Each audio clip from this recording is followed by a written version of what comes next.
Tonight, yes, you know we're talking about this guy, and I gotta tell you, love him or hate him, he never ceases to disappoint. His latest comments about Megyn Kelly bleeding, believe it or not hurting him in the polls, at least the latest snapshot, but something else could blight the Republican Party, and that has nothing to do with the Donald. Then Andrew Cuomo and Bill de Blasio, they found yet another thing to fight about, this time Legionnaire's disease. You won't believe this till you hear. We'll tell you how Cuomo smacked down de Blasio this time, yet again, and also show you how their feud is playing out in the polls. Also, Hillary Clinton unveils her plan to deal with the student debt crisis and skyrocketing college tuition. It may be hard for Republicans to bash this one because she's using some of their own ideas. Good evening, everybody, and welcome to RFL. I'm Richard French. Thank you so much for joining us. Now, we start with Donald Trump and his latest controversial comments that got him disinvited from a red state gathering this weekend. I don't have a lot of respect for Megyn Kelly. She's a lightweight. She gets out and she starts asking me all sorts of ridiculous questions. And, you know, you could see there was blood coming out of her eyes, blood coming out of her wherever. Trump's refusing to apologize, shocker. In fact, he wants Megyn Kelly to apologize to him for asking what he calls unfair debate questions. And the Donald says he wasn't talking about what everyone thought he was talking about. Here is his explanation. I was referring to nose, ears. They're very common statements. Sure they are. Now, his comments, they're not buying, his opponents, I should say, aren't buying that. Here's what Jeb Bush and Carly Fiorina, easy for me to say, had to say this weekend. Do we want to insult 53% of all voters? What Donald Trump said is wrong. They were completely inappropriate and offensive comments, period.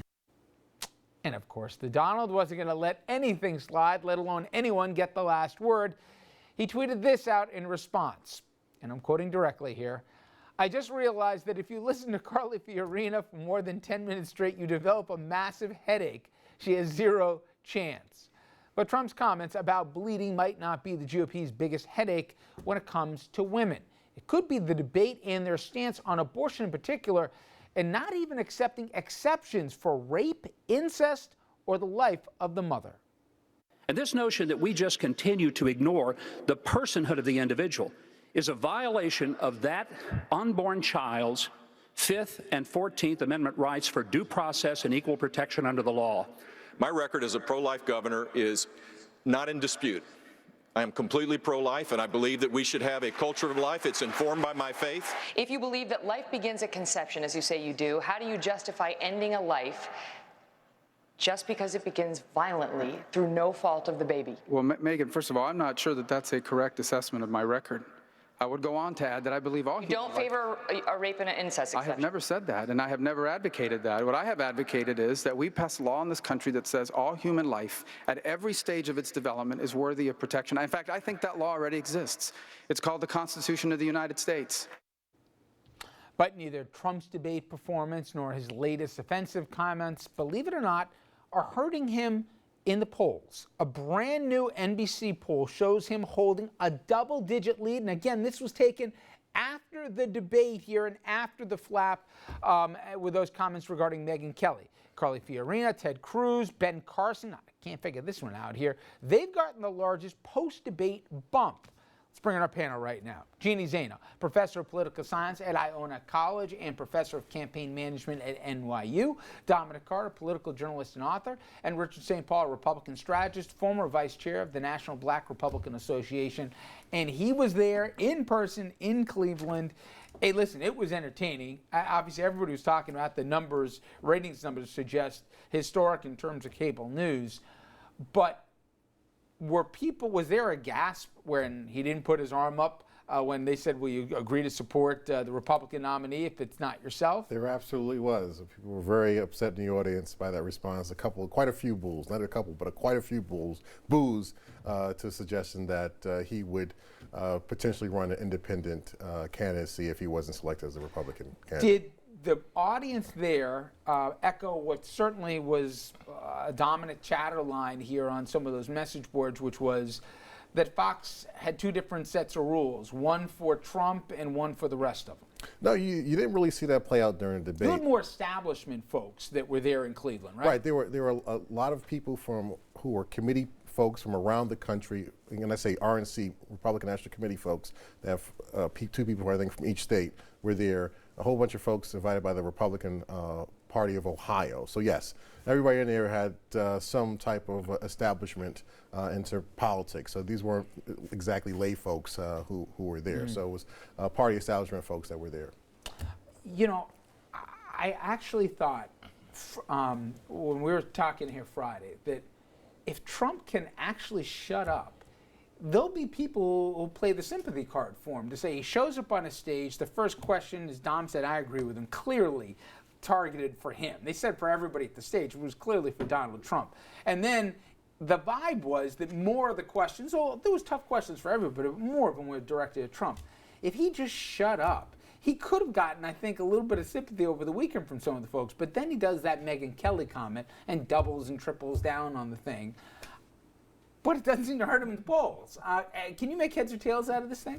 Well, first of all, just let me step back and say, when you are the front runner, you are center stage and leading in some polls before the debate by 10 points. You are the target, and I disagree. I think the questions were fair. No, well, just one second, I'll let you go. But here's my only point.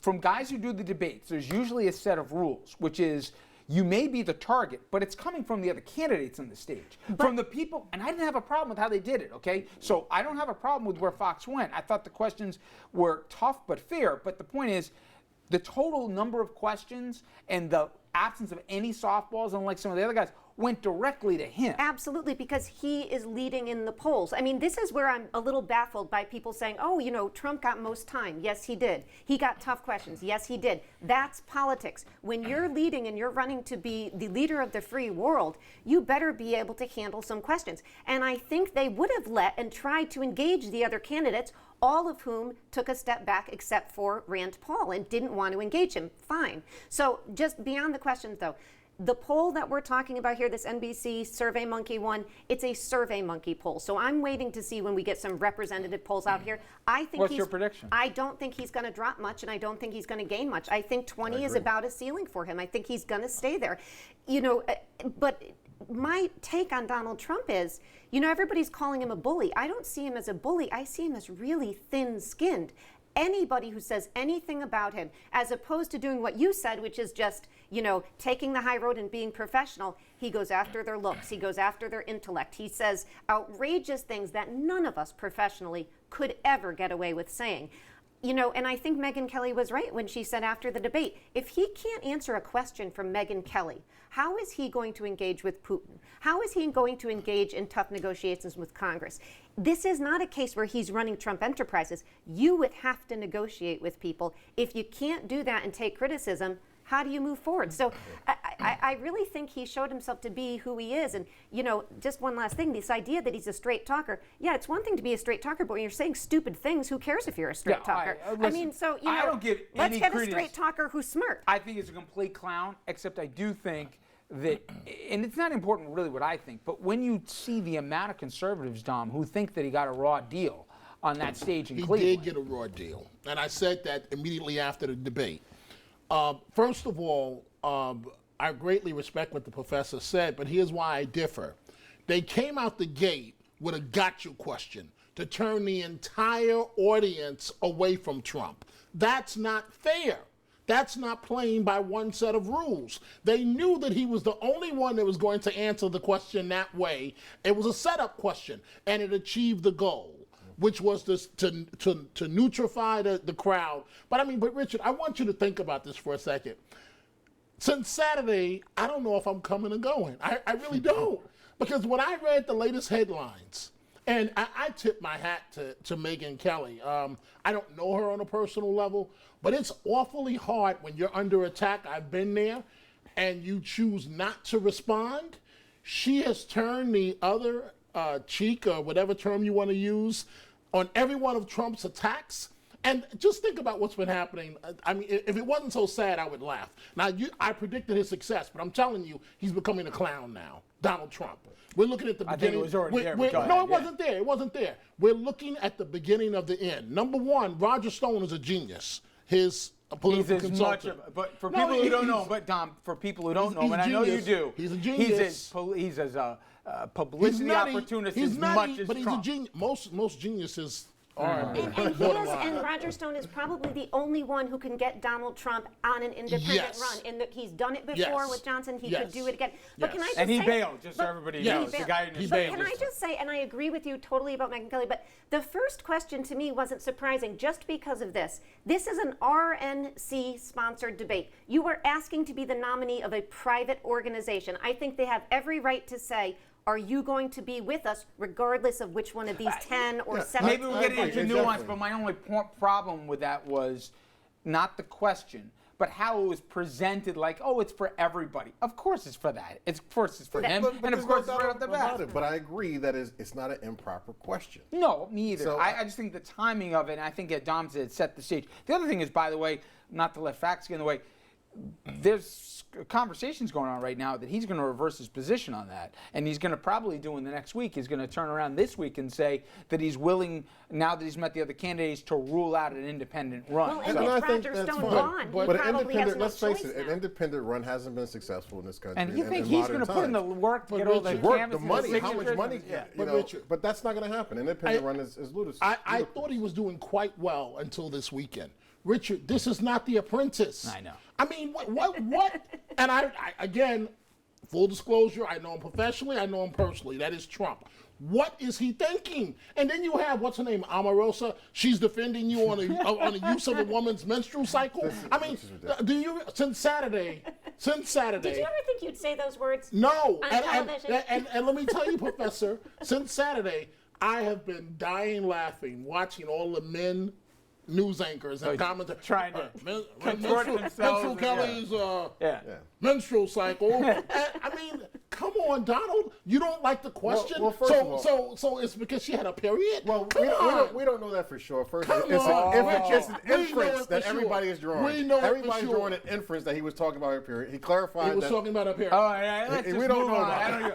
But the point is, I hope your you're children right. aren't Though. watching. No, you're right. Though he can't. He can dish it, but he can't take it. Oh my and God! you can't be that thin-skinned in politics. I mean, we all know Agreed. that. You have to be able to handle a little attack. But here's he's his not problem. going to back down. He Why should he thinks, back down from 'cause he attacking people? thinks- That's what's making him so popular. Because that's right. He thinks, and maybe this is the worst indictment of where we are right now, that the more crass you get, the more unfiltered you get, the more the public will eat it all up. Now, he hasn't offered one concrete idea. No. He hasn't provided anything. The legitimate issues about his bankruptcy. It's style right? over substance for Donald. Here's It's where style he's over a substance. genius. Quickly, here's where he is a genius. I'm going to wait for this one. Yeah. He's so good at the game. What other candidate do you know can pick up the phone and be live on national television within minutes? Sooner or later, some of the other candidates are going to say, wait a minute, what about fair time? You're putting this guy on national television every morning. Every morning. Yeah. He picks up the phone. He's on the Today Show as he was this morning, CNN, any show that he wants to be He was on every Sunday morning Right. news But show. you He know doesn't what? even And show he's up. going to do. I Yeah, told he's you. a Just person. calls in. Well, my producer He just said he's calls going to in be on from his Fox bedroom, and Friends tomorrow, which See, will be interesting. that'll be But my interesting. only point is, Kardashian could do that too, and that's what this is right now. This But that's has what makes nothing it to do with disgusting. policy and But debates. Think about what you just said. That's what I'm saying. That's Kim where we are right Kardashian now. And Donald and a Trump. run for the president. Think Yeah, about that. that's for a where we second. are. This is more about Donald Trump than the Republican Party. As what I saw live at the debate, Which there's is a whole thing ton- you guys are trying to avoid this time around. I know, but that's the whole purpose of the debate. I was proud to see that you saw a number of different candidates with solid ideas, and they weren't talking about how they were discriminated against women, how they were discriminated against poor. It was everything but the opposite. All the negative stuff you hear about the Republican Party. The abortion Oh. answers That was didn't bad. really That help was your bad, party. Richard. Well, no, That not was every, really not every bad. candidate All right. supports abortion. No. Rape, and incest, life not of every a mother, candidate supported that's not that. good. Well, it sounded like they all did on the stage. A Maybe. couple did, but- Okay. We want to get you involved in our conversation. Head over to Facebook and Twitter and answer our question today. Is it too soon to write Donald Trump's political obit here? He's defied expectations many times.